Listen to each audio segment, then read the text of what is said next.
Hello viewers, ఈ వీడియోలో మనం కేలియే గురించి తెలుసుకుందాము. కేలియే అంటే గురించి, కై కొరకు ఇలా అర్థాలు వస్తాయండి.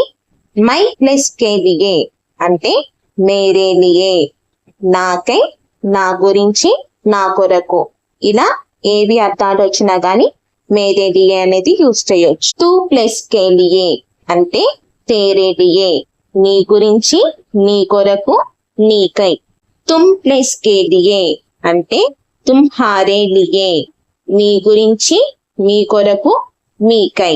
వహ్ ప్లస్ కే లియే అంటే ఉస్కే లియే, అతని గురించి, ఆమె గురించి, దాని గురించి, లేదంటే అతని కొరకు, ఆమె కొరకు, దాని కొరకు, ఇంకా అతనికై, ఆమెకై, దానికై. ఇలా చాలా సందర్భాలలో మనము ఉస్కే లియే అనేది యూజ్ చేస్తాము.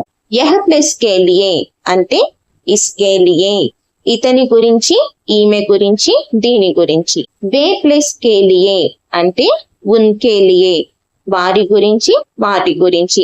ఈ ఉన్కే లియే అనేది మనము ఒకటి కంటే ఎక్కువ మంది ఉన్నా లేకపోతే పెద్దవారికి మనము ఉన్కే లియే అనేది యూజ్ చేస్తాము. ఏ ప్లస్ కే లియే అంటే ఇన్కే లియే, వీరి గురించి, వీటి గురించి.